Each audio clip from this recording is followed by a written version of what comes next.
Hello， 大家好，我是依依琉璃，欢迎大家在百忙之中来收看依依的免费YouTube频道。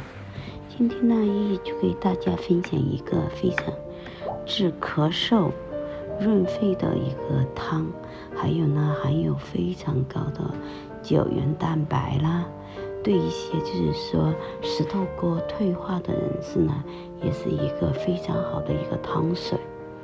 这个汤水里面都有什么样的食材呢？现在一一就告诉大家。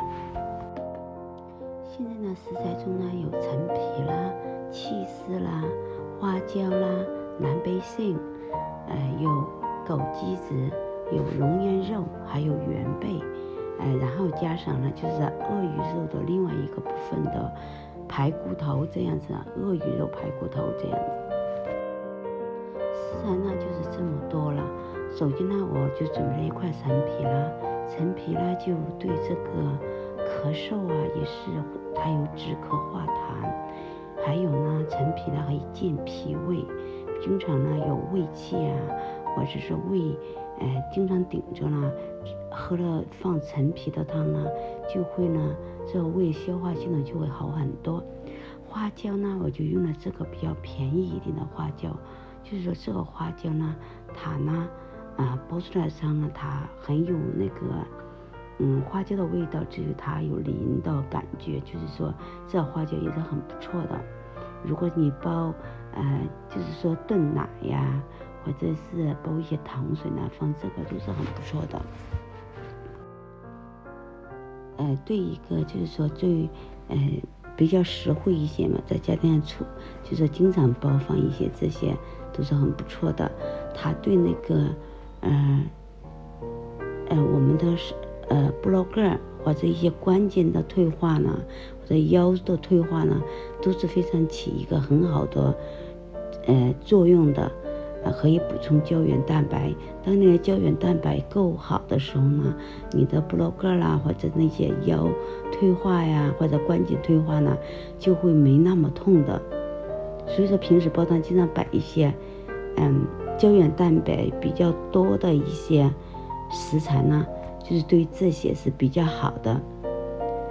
另外呢，就是龙眼肉，它可以治失眠呐，然后呢，它还有对身体也是非常好的。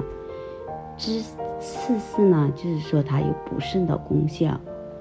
鳄鱼猪骨头我买的只是一种，它没什么肉的，如果有肉的话吃也可以。我现在就把它呢这些食材呢全部都要飞一下水，飞完水之后呢，我会进行一个煲汤这样子。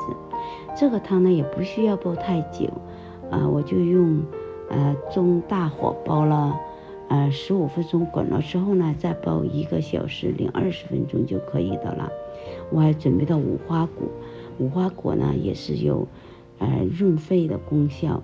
它不但润肺，对那些就是说经常喉咙不舒服啊，或者一些人经常要上课啊，或者经常要做销售，或者做老师啊，或者做演讲的人呢，是一个这个汤是非常好的。经常喝这个汤，它这个整个汤呢，对那些喉咙、对肺都是非常好的。我还放了一些红枣。总之这个汤呢，它不但有滋阴补肾的功效之外呢，还可以止咳化痰。大家都经常听说呢，就是说这个鳄鱼肉呢，对咳嗽是非常好的。对于春天呐，或者一些秋天呐、冬天呢，煲这个汤都是非常好的。老人小孩都是一个非常好的一个食疗的一个汤水。现在呢，我就把这些油呢，就是煲汤煲了这不差不多的时候呢，我会把这些表面一层的油呢要撇出来。对，就是说这个汤喝起来就会很清甜，非常好喝。因为无花果和龙眼肉都是非常甜的，枸杞子、红枣这些，它非常是红枣就有补血的功效。经常头晕呐，或者不舒服啊，喝这个汤也是非常好的。身体比较虚弱的，喝这个汤是非常好的。如果呢你们看到这条我意义料理分享的这道视频，如果你们喜欢的时候呢，一定要把它收藏起来的，然后分享到更多人受惠。这样子，我非常感谢大家一直来对意义的支持，还有订阅意义，意义料理呢也会更加努力的，拍更多好的视频给大家收看。谢谢大家，我们下次见。